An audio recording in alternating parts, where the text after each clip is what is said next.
በኢትዮጵያ በተለያዩ አካባቢዎች ያላባሩ ጦርነቶች ለዓመታት እንደቀጠሉ ናቸው። በሰላም ስምምነት የተቋጨው የሰሜኑ ጦርነት 100 ቢሊዮን ብር ወጪ መጠየቁ በጊዜው ተነግሮ ነበር። በትግራይ በአማራና በአፋር ክልል ያስከተለው ውድመትም ገና መልሶ አልተገነባም። የአማራ ክልል የትምህርት፣ የጤናና ሌሎች መሰረተ ልማቶች ላይ ያደረሰውን ጉዳትም መልሶ ለመገንባት 20 ቢሊዮን ዶላር እንደሚያስፈልግ ጥናቶች ተጠቅሰው ሲዘገብ መቆየቱም አይዘነጋም። በዚህ ላይ አሁንም በአማራና በኦሮሚያ ክልል ሰብአዊና ቁሳዊ ውድመቶችን እያስከተሉ የቀጠሉ ወታደራዊ ግጭቶች እንደቀጠሉ ናቸው።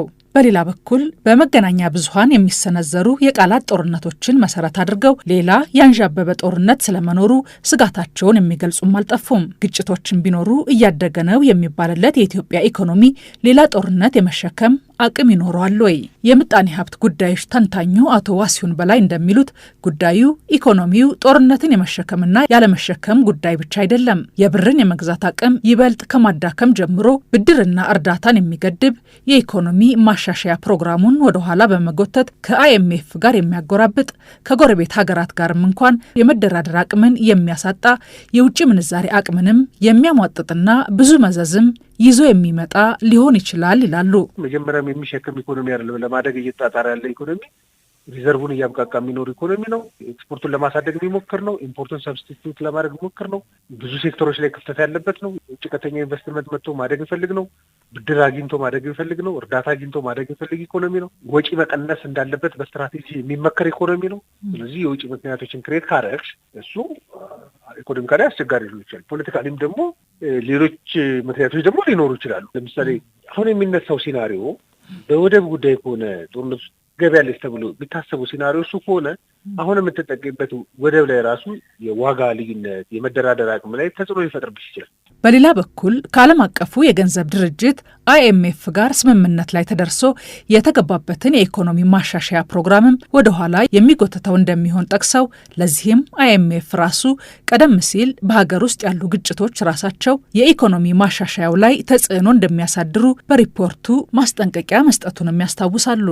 አሁን ኢትዮጵያ ባለችበት ኮንቴክስት ደግሞ ኢኮኖሚው የመጨረሻ ደረጃ ሪፎርም ላይ ስላለ ሪፎርሙን ወደ ኋላም ሊመልስብሽ ደግሞ ይችላል።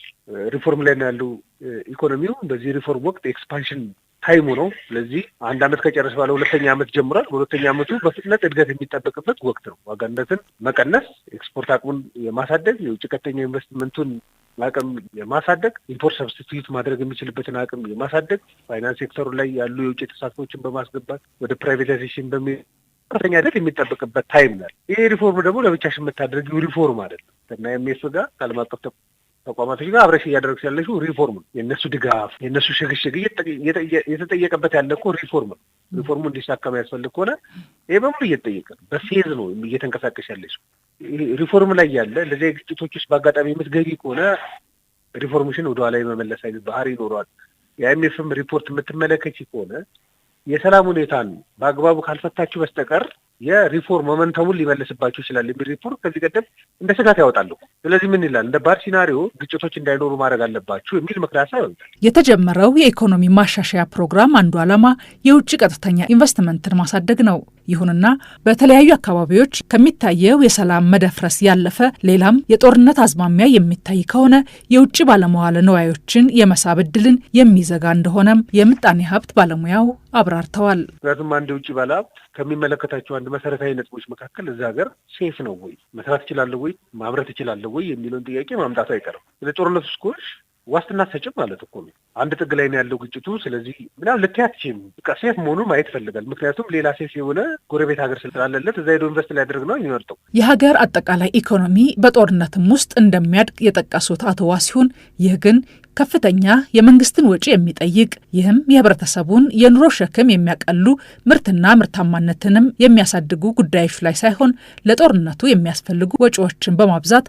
አጠቃላይ የሚገላበጠውን ገንዘብ ከፍ ስለሚያደርገው የሚከሰት ነው ሲሉም አብራርተዋል።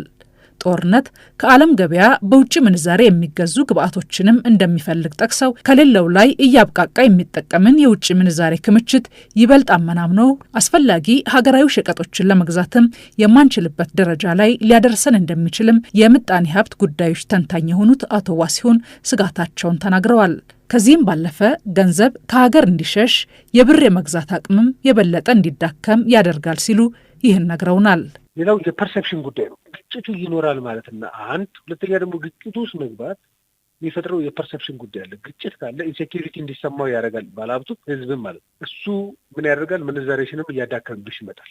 ምክንያቱም ሴቭ ወደሚባለው ነገ ተነገ ወዲያ የብር አቅም ይዳክማል የሚለው ሀሳብ መምጣቱ አይቀርም። ነገ ተነገ ወዲያ ዋጋ ንረት ከፍተኛ ሊሆን ይችላል የሚለው መምጣቱ አይቀርም።